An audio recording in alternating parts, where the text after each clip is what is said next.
All right. Ba ba ba ba ba ba da ba da da. Ladies and gentlemen, let there be light. It's like a fucking Vegas show, huh? Bam, and back, and back. What's happening, everybody? Here we go. Live stream. This week, actually, it has to be regimented the time that I'm spending because it's quite a busy day. A few different things happening. Number one, I guess there's highs and there's lows.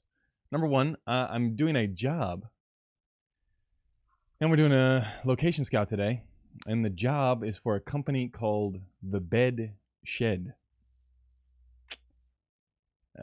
Yeah, sort of right up there. You've got Adidas, Nike, maybe Lexus, or some sort of Cadillac car commercial. Then you've got the bed shed, and that's pretty much how you can judge exactly how well you're doing.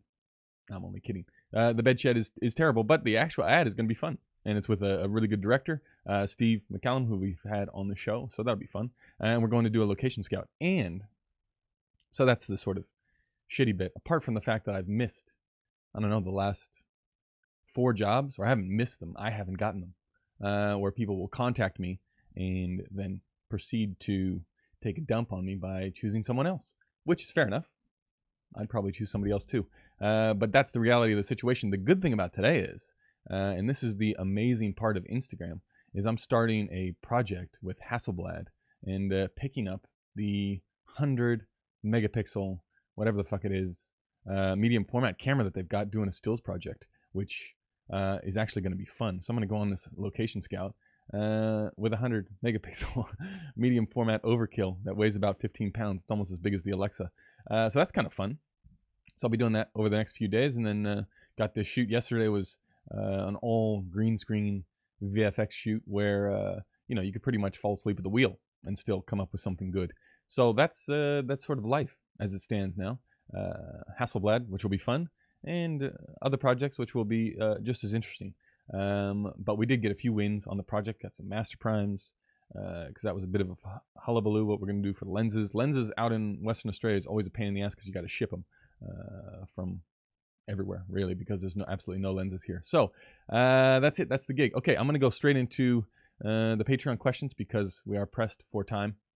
And just a reminder, if you're in the chat, fantastic. Welcome to the live stream. But use the chat, sort of the YouTube chat, so that I can follow along because the Patreon chat just doesn't work. It just sends me a message. Okay, here we go. Let's get into the questions before we do the breakdown. Actually, I don't know. Nobody's probably listened to this week's episode, but this week is Sam Levy on the podcast, and super nice guy, and really, really interesting work, and work that I like looking at Sam stuff because it's completely different than what I would do.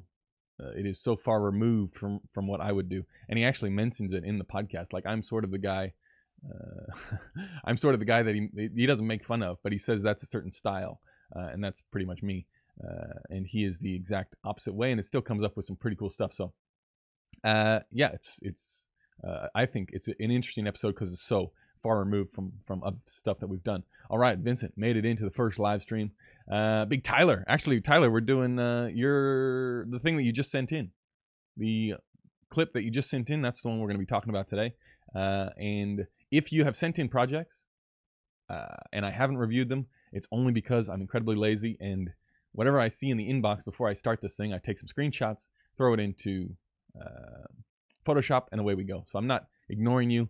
If you've got a project and you want me to do it, just send it in. And preferably, when I send out the post on Patreon, just send it in when I send out that post, because that's when I'm on Patreon and looking. I'd like to be on there more, but that's legitimately, if you get a post notification saying this is when the live stream is going, chances are I'm on there and available to look at the stuff that you send in. So I'm not ignoring it, but that's what we're doing today. Tyler Clark's thing. Okay, let's get into it. Okay, here we go. Simon, I'm not going to say your last name. Based on what you know now, if you had no way of renting lights and you had to buy them for yourself, what type of lights would you invest in? I answered this a few different times. I would say some sort of matte lighting, Matte lighting essentially is a 4-bank Kino. The 4-bank Kino you can do a whole bunch with. That's what I would go with, only because that's the kind of light that I like. I probably wouldn't get some other little shitty unit. I find if I'm doing single source stuff in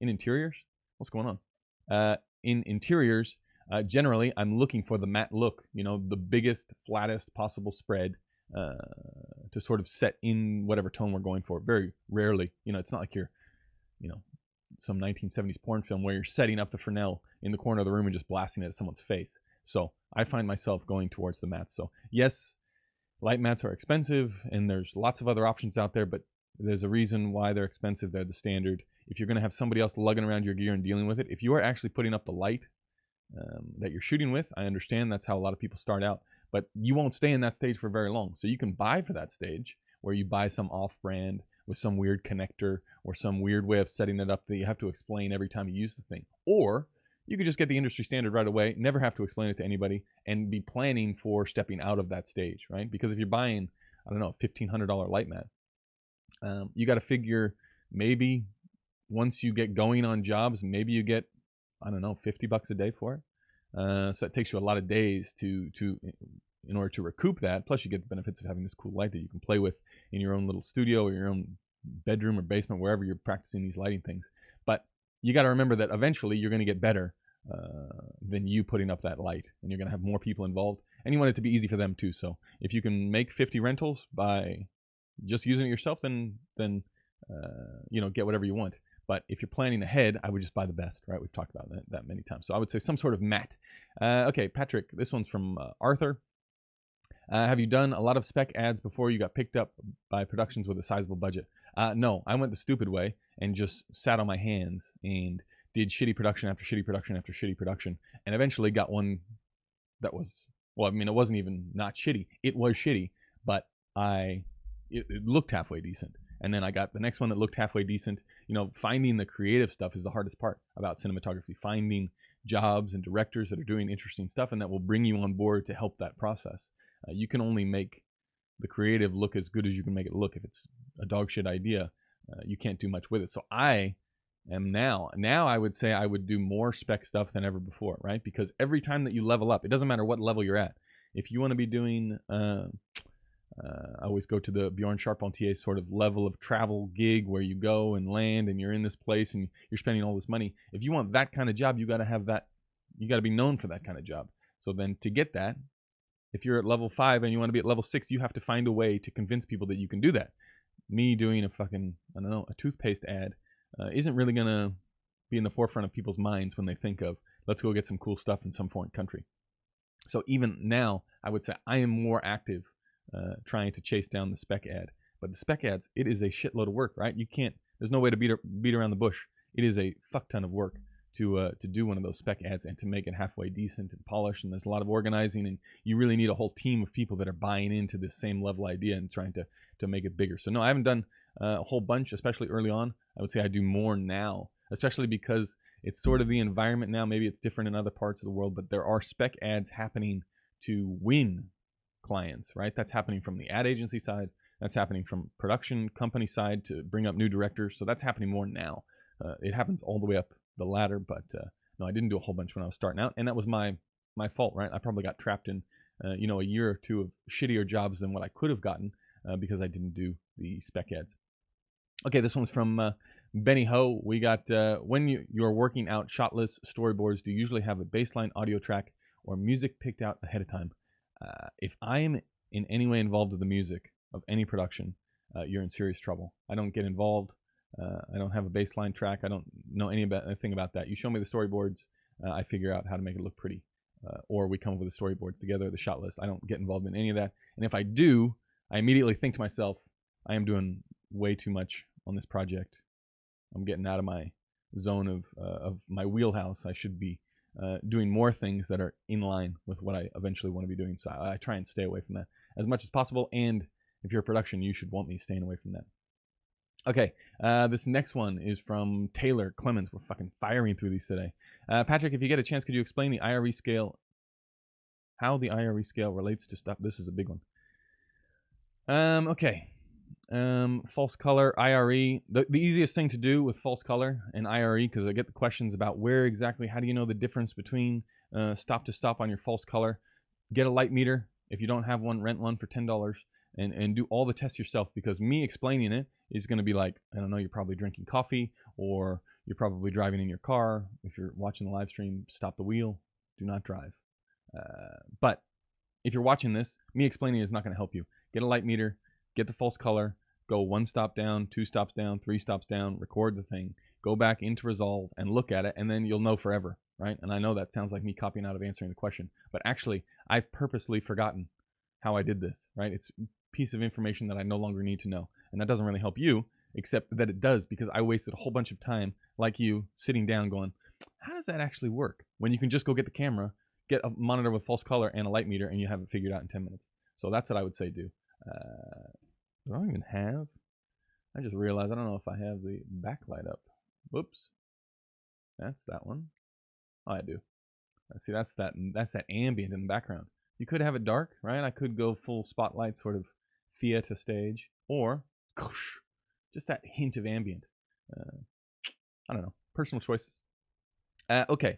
Let's keep going. Basically, do it yourself. All right. Finally. Okay. Here we go. One more. Okay, this is from John Buckman. This might be too much for this podcast, but I would love to hear a podcast where you talk a little bit more broadly about Jesus. This is a big one again. Getting the big questions here, ladies and gentlemen. What's going on? I like to, for my monkey brain, if you can keep it to a sentence or two, that'd probably be easiest. I think everyone can appreciate your fairly quick rise, blah, blah, blah, cinematography, blah, blah. What's my method for allocating time, I think, is the question. John, if you're in the chat, let me know. But I think that's the question. Well, I don't know. I don't really have, I don't look at Vimeo anymore. I don't do the false color thing anymore. I think you spend your time in chunks, and I try and solve one problem at a time, right? If it doesn't look good for some specific reason, I like to say, okay, why doesn't this look good? Relate it to something else, and then solve that problem, and then move on, right? It doesn't mean that, you're getting the broadest in terms of education at the very beginning, but if that's just the way my brain works. If I can solve one thing and break down exactly how it happened, then the other things become much easier. Now, I'm at a point where if you show me an image, I can pretty much, and I think a lot of cinematographers can do this, I would hope, they can tell you how it's done or how they would do the exact same thing. And then doing that, it actually gets boring, like doing the same thing over and over again in terms of looking at stuff, breaking it down, and trying to copy it. Gets the same thing. The more jobs you do, the more you find that you have a certain way of working, you like certain images, and that is what will separate you from the 99 other cinematographers that could do the exact same job, right? So that would be, my method would be to tackle one thing that you're shit at. If you're no good at composition, find out why you're not good. Break down all the images that you like of composition that are good or that you think are good. And then remember that whatever you think is good now, in 12 months from now, you're going to think it was dog shit. So don't be too attached to what you think is good, or that, tricking yourself into thinking you have any idea. Okay, budgeting my time and work. Okay. Well, it's hard to budget my time because I do a lot of different shit. My wife and I have a bunch of different businesses, from hospitality to retail to a whole bunch of different stuff. And this is just one of the facets. I happen to be a cinematographer as well. I do photography. I do the podcast. I do all this stuff. So basically, I don't know. I find the time when I can. But for budgeting work, I don't know. What are you talking about? Like how I choose jobs? Because I don't know if you were listening at the start of this thing, but I've basically been shit on the last 4 or 5 jobs. And I'm at the point where if the calendar says I'm free and you're booking me, chances are I'm coming to do the job. Like, I don't know what I would say no to. I'm just not at that level. If I have multiple jobs on, well, that's a different story, right? I always have a first hold on, just so that if 2 things do come in, then you can pick the better one, right? But that's less about budgeting your time, right? I'm available. If the calendar says I'm available, I'm available. You want to shoot toothpaste? Let's do it. You want to shoot, I don't know, some Under Armour spot? Let's do it. I'm not, what would you say? I'm not so in demand that I need to be worried about, I don't know, that kind of information. So that's all I got for you. Okay, let's go to last one before we start the breakdown here. Ash says, can you show the grade that goes into your commercials, before and after shots? Yeah, that's maybe something I could do on Patreon. I can't do that. I mean, I am pushing within a bee's dick the edge of what I can get away with. Like the brands and the ads that I put on the website, I can feel the hot breath of the companies behind me and the production companies being like, you're sort of taking the piss here by displaying those ads and talking about the making of them. Just that next level up, sort of those breakdown podcasts go away. Like if you're shooting a job for Apple, I'm probably not podcasting about it. So it's like, yeah, I could maybe do something like that on Patreon, but by the time I I don't know, by the time I put in the work and get it out there, it's not that much. I mean, I think I've explained it one time in a Lightroom video or a Photoshop video. It's essentially all I use is levels. That's all I use, levels and curves, and I do the same thing when I'm grading. Okay, now let's get into okay, I see what you're doing there, John. Sorry, I'm not going back. Okay, here we go. Let's get into it. What do we got here? Okay, this is Tyler's stuff. Tyler is in the chat, so if you have any questions, feel free to berate him with those questions. Okay, if we're looking at it, I'm sure someone is screaming out in the chat exactly what I'm going to say first. This thing gets me. Oh no, computer shitting itself. Can you see my mouse? You can sort of see my mouse. I can hear that my computer is about to explode. I need to come up with a better solution for doing these Photoshop breakdowns. Jesus, look at how slow this thing's going. Okay, I'll just talk about it rather than draw on there, or else we're going to be sitting here forever. The main thing here would be the windows, right? And you're setting yourself up for trouble. You're trying to make it moody. You're in a white room. Always going to be trouble. And you're looking directly out the window. I'm imagining this bedroom setup. There's no other windows inside that you could have lit from. The only thing you could have done was change the orientation of the bed. But maybe you like this look. If you do like this angle, or the director likes this angle, I would say to avoid the clipping, right? You want to maintain this contrast level. To avoid the clipping, I would put diffusion right on the window. I would put shears over the window. Take it down, because you can't really see outside what's happening now. You can't really see, right? You can see some sort of over here, there's some sort of tree, but other than that, you can't really see out there anyway. It's all blown out, right? I don't know. It just pains me to see that, right? And you could say, well, if you put diffusion over it and it's not blown out, it's still the same white blob. Yeah, but it's just tonally, it is different. And maybe you don't agree. If you don't, I don't agree with you. I would say put diffusion on there, put shears on top. And if you want to maintain, like I said, that line, rather than having shit spill everywhere all over the walls, what I would do, let's try and draw. Can we try and draw? Is it going to work? No, it's not going to work. I'm going to need another live stream solution. I'm going to need to do something else for these things to be smooth, but I'll just talk you through it. I would put, say you want to maintain this contrast, diff shears on the window. Then on the offside walls, right, you have the blacks. That's where you want to suck up all of the contrast, because the diffusion is going to spray light everywhere, and it's going to be soft, and it's going to ruin this particular look that you're going for. Then, after you put blacks up over here, and on the off wall over here, you've still got this white wall over here, which is bouncing some light, but you can control that by using these curtains that are there, right? Those curtains are already there. They're just waiting to be pulled in and taken back, and that way you can control the contrast by stuff that's already there, right? Putting up the diff on the windows takes 2 seconds, right? You could probably cover it up with a 12x12.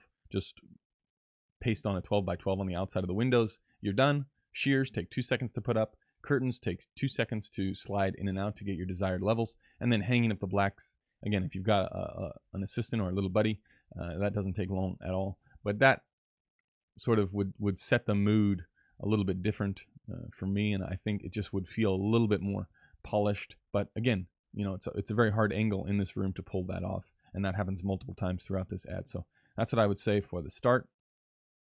Next up, this is a good looking image, right? I like this one. It's got good ambient in the background, good mood. This side wall is set nicely.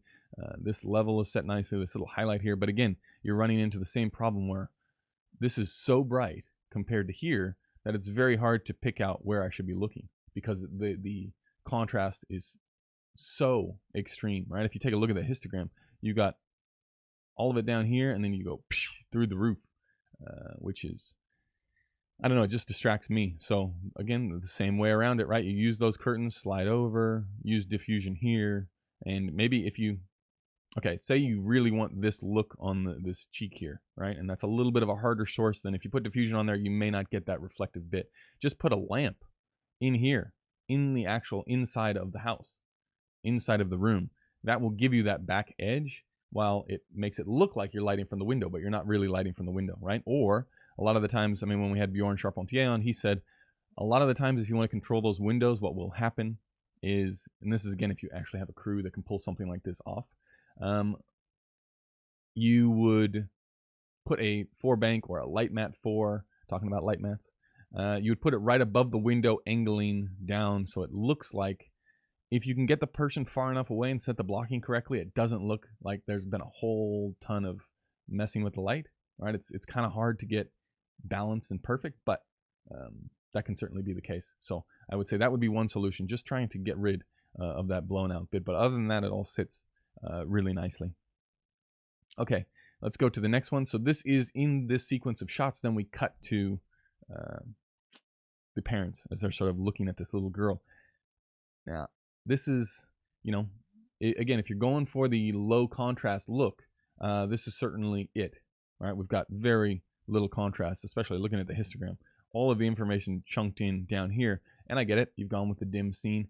I'd still, again, if I was looking at this monitor, I'd be like, we just gotta, this flatness here, and this flatness here would just be bugging me.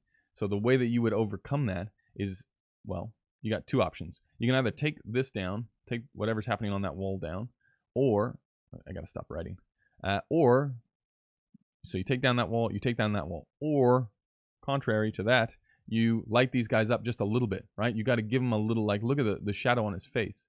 And I understand that it doesn't fit with the previous stuff, and it doesn't make any sense if there is a little bit of shape on his face, but it would look nicer, you know? And I don't know how much time you have in this location to pull it off, but something like this, again, with a gridded up light mat 4 dimmed way down, you just tease it off of the walls, just hit them. It's a very quick shot. You know, it's nice with the composition. You've got this little, whoops, this thing's about to die. You've got this little frame within a frame. You've got a little bit of cheek there. All of that stuff is good. Just edging it out a little bit in the contrast would, yeah, exactly. Thank you, Luke. Probably a lot higher than that. The thing is about to shit itself. Okay, here we go again.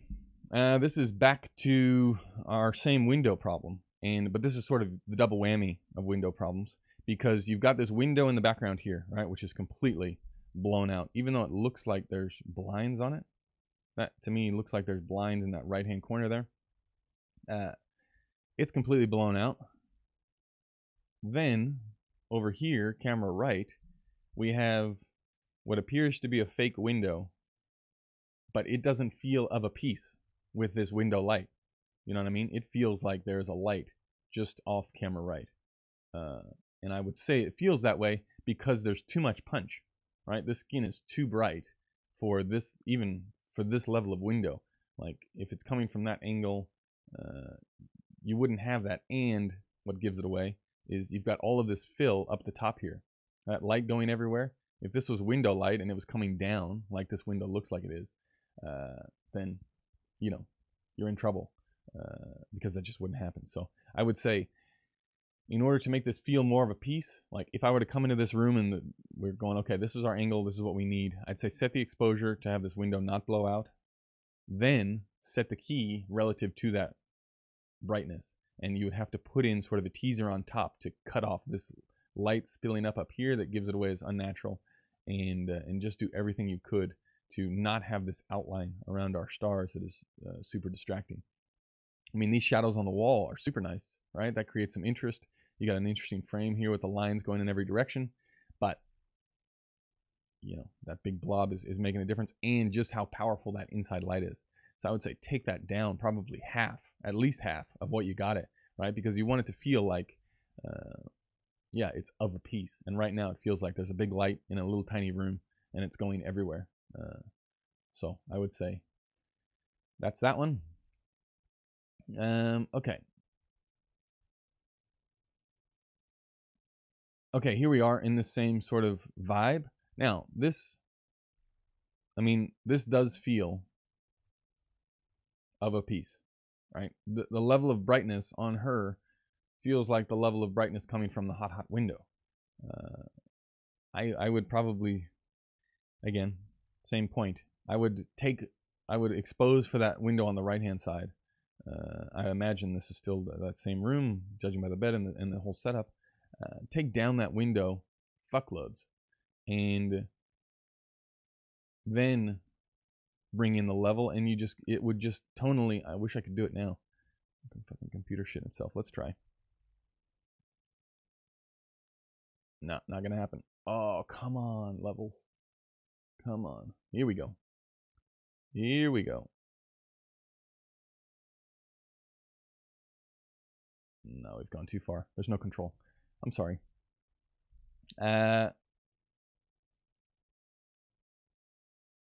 Okay, so what was I saying? Yeah, I'd probably say just take down that window on the right and then make everything moodier, right? All the levels are too high here.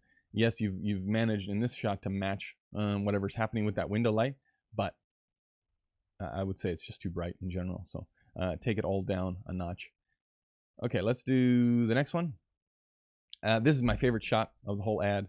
It's this nice sort of moving, running shot, and this is the perfect sort of setup for this shot, I think. If you're going for a daytime look and it's not some sort of magic hour, you know, which would be cool. Magic hour is always good, but sometimes it just doesn't work with the schedule.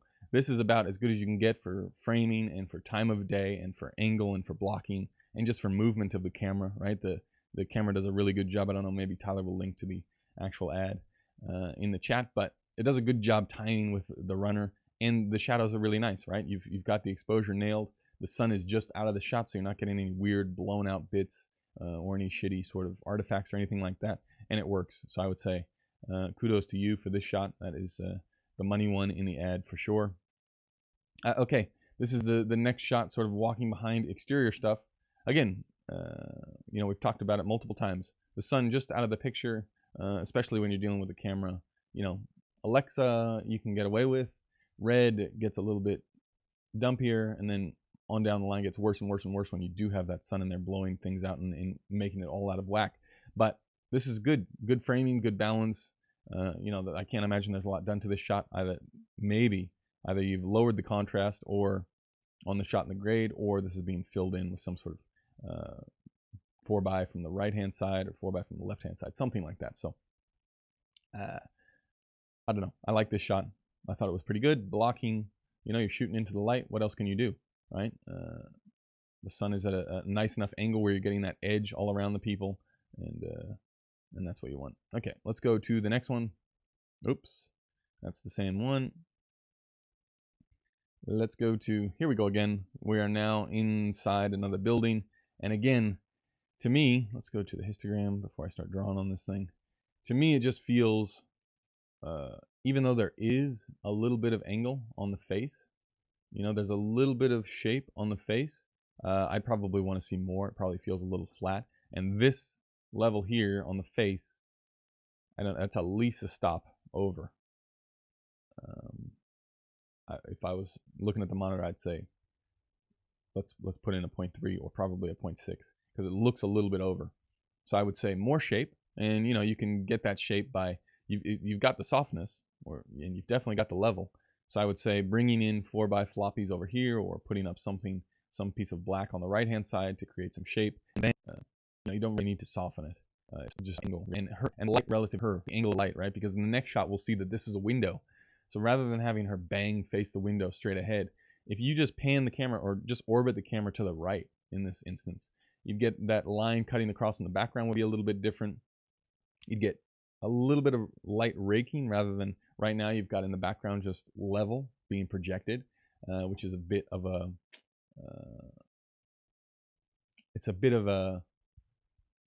it's not super bueno. You know, ideally you'd like something raking so you could get that light to dark transition, right? On this right hand side, you've got nothing but light. You've got enough light on the left side. Just looking for those areas where you can layer the light dark bits. I'd say orbit the camera around, take down the level or stop down the camera, and then create the was it not foreground? Yeah, foreground. By using some sort of localized black contrast in that department, and then in the background you should be set, right? If you're just orbiting around. Okay, let's go to the next shot. So that was more of like a blocking one.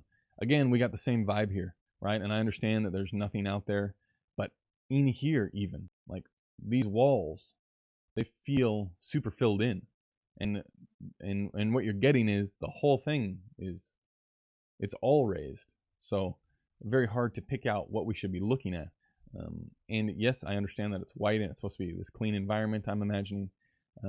But I would say try and create some movement. Trying this, even if it's like it is now, getting this wall in the background dark would draw attention to then the next lightest bit, which is so looking for those layers of light.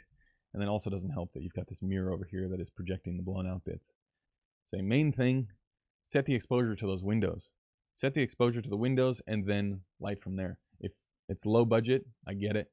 You probably don't have the crew or the manpower to be able to expose to the window and then set up lights inside, because that takes a lot of time and it takes a lot of money. But that's also where the comes in, right? It's that the tricky bit about being a cinematographer is when you get that question, okay, you know, are we ready to shoot? Is you saying, yes, we're ready. You know, that's the skill that you're developing is everything in that frame good to go? Well, if you're running through this checklist in your head before you go, you know, I get it. On low budget jobs, you say, yeah, you know, we're good to go. But what is it, choppy? Oh, don't tell me like that. Let's see. But, yeah, I don't know. Oh, I can see that I'm choppy. I don't know. We're already balls deep into this podcast. There's no going back or live stream. Okay. What was I talking about? Layers. Blah, blah, blah. Yeah, that's it. I mean, you get the point. It's about closing the windows and then lighting it up inside.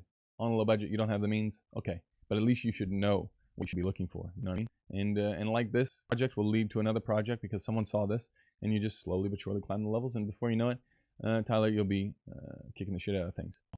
Very good job. That is it for the critiques. I'm sorry that this been a bit of a dog shit live stream. Again, try and sort out the internet. There's only so many things that can go wrong, but it looks as though it's taking a shit on itself and on me. So that's good.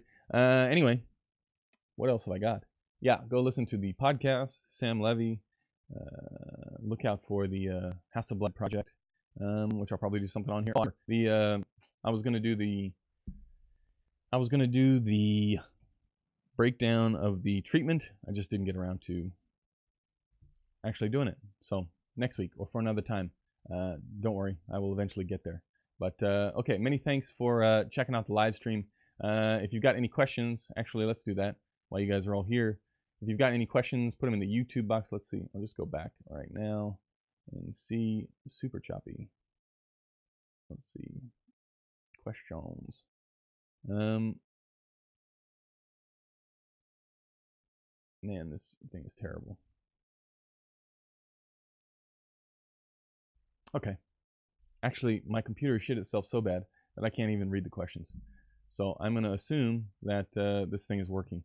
If not, Godspeed, my friends, and we will see you next week for the live stream. I'll try and get this sorted. Sure, this can't go on. Yeah, go listen to the podcast and Sam will be the ground leader.